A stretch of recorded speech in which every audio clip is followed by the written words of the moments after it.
Hello students, this is Dr. Anita Papavatani from New Hope Academy and Clinic, Banjara Hills, Hyderabad. Hope you are spending your valuable time by studying hard and also getting ready for your oncoming examinations. Today we are learning about preterm labor. Preterm labor. Preterm labor's definition it is defined as a labor which starts before the completion of 37 weeks of pregnancy, counting from the first day of the last menstrual period. It is defined as the labor which starts before the completion of the 37 weeks of gestational age, counting from the first day of the last menstrual period.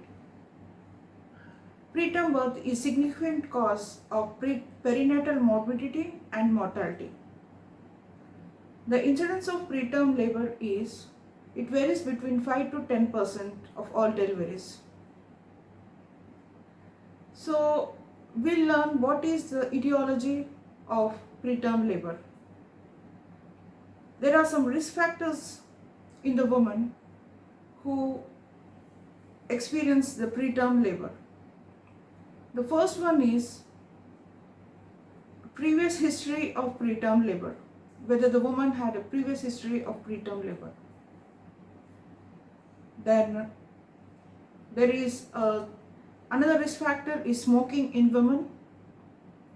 The third one is urinary tract infection and also multiple pregnancy. It also occurs in women who have assisted reproductive techniques. So what are the complications in present pregnancy? It may be maternal, fetal or placental. So maternal are pregnancy complications. The lady might develop preeclampsia, antepartum hemorrhage. There may be a history of premature rupture of membranes and also polyhydramnios. So another complication which arises after preterm labor is uterine anomalous. Preterm labor occurs in people who have cervical incompetence and also malformation of uterus. And there are some certain medical complications which lead to preterm labor. They are acute fever, acute pyelonephritis, diarrhea, acute appendicitis, toxoplasmosis and abdominal operation. Then there are some infections which lead to preterm labor, which are bacterial vaginosis, beta hemolytic streptococcus, bacteroides, chlamydia. There are some fetal conditions which lead to preterm labor, which are multiple pregnancy, congenital malformation of the fetus and intrauterine death. The placental factors which lead to preterm labor are infarction of placenta, thrombosis, placenta previa or abruption of placenta. In most of the cases, there is premature effacement of cervix with irritable uterus and early engagement of the head are often associated. In the absence of any complicating factors, it is presumed that there is a premature activation of the same systems involved in initiating labor at term. So, how do you diagnose preterm labor? We diagnose preterm labor by regular contraction of uterus with or without pain, at least 1 in every 10 minutes, dilatation more than 2 centimeters, and effacement of the cervix nearly 80%, length of the cervix measured by TVS less than 2.5 centimeters, and funneling of internal os. Pelvic pressure, backache, and vaginal discharge or bleeding are present. So, how do you manage preterm labor? To prevent preterm onset of labor, if possible, to arrest preterm labor if not contraindicated. Third one is appropriate management of labor and effective neonatal care. Fibronectin is a glycoprotein that binds the fetal membranes to the deciduum. Normally it is found in the cervicovaginal discharge before 22 weeks and again after 37 weeks of pregnancy.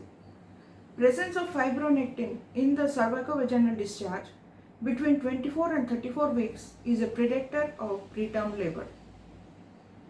When the test is negative, it reassures that delivery will not occur within the next 7 days. Prevention of preterm labor. It is always to acknowledge the delivery of a low birth weight baby and has to be weighed against the risks involved to the fetus and to the mother. However, the following guidelines are adopted. Primary care is aimed to reduce the incidence of preterm labor by reducing the high risk factor, example infection. Secondary care includes screening tests for early detection and prophylactic treatment. Tertiary care is aimed to reduce the perinatal morbidity and mortality after the diagnosis, that is with the use of corticosteroids. So what are the investigations we do to confirm preterm labor? They are full blood count, urine for routine analysis, culture of urine and sensitivity, cervicovaginal swab for culture and presence of fibronectin, ultrasonography for fetal well-being, serum electrolytes and glucose levels when tocolytic agents are to be used. We have also to see the location of placenta. What are the measures to arrest preterm labor? The patient is given complete bed rest and to lie preferably in left lateral position, though the benefits are doubtful. Adequate hydration is given to the patient. Antibiotics are given. Cervical cerclage for women with prior preterm birth and short cervix in the present pregnancy. Tocolytic agents are used. Various drugs are used, such as progesterone. Before we prevent preterm labor, there are some contraindications, like in the case of women with uncontrolled diabetes, hypertension, cardiac disease, hemorrhage in pregnancy with placenta previa or abruption. If there is a case of fetal death, congenital malformations, pregnancy beyond 34 weeks. Others are chorioamnionitis, cervical dilatation more than 4 centimeters. Glucocorticoid therapy. Maternal administration of glucocorticoids is advocated when the pregnancy is less than 34 weeks. This helps in fetal lung maturation so that the incidence of respiratory distress syndrome is reduced. Betamethasone 12 mg IM 24 hours apart for 2 doses or dexamethasone 6 mg every 12 hours for 4 doses is given. Risks of antenatal steroid use. Premature rupture of membranes. Insulin dependent diabetes mellitus where patient needs insulin dose. Transient reduction of fetal breathing and body movements. So in the first stage, the patient is put to bed to prevent early rupture of membranes, to ensure adequate oxygenation, to give fetal oxygenation by giving oxygen to the mother by mask. Epidural analgesia is of choice. Labor should be carefully monitored. Cesarean delivery is done for obstetric reasons only. The second stage is the birth should be gentle and slow. Episiotomy may be done to minimize head compression. Tendency to delay is curtailed by low forceps. The cord is to be clamped immediately after birth. To shift the baby to neonatal intensive care under the care of a neonatologist. The prognosis of preterm babies is preterm labor and delivery of a low birth weight results in high perinatal mortality and morbidity. However, with neonatal intensive care unit, the survival rate of the baby is more. With the use of surfactant, survival rate of infants is greater. Preterm labor is an immense cause of worry and anxiety to the mother and all those who are concerned to her.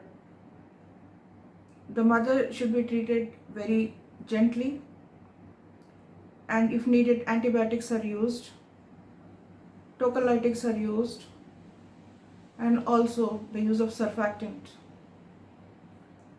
It's better if she is under the direct supervision of a doctor and with regular antenatal checkups. In case there are some problems like diabetes, hypertension, and also short cervix, all these have to be regularly monitored and also given good proper treatment.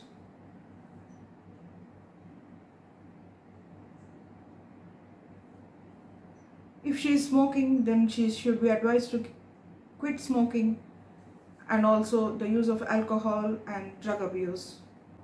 Thank you for watching this video. Hope it was informative and useful to you.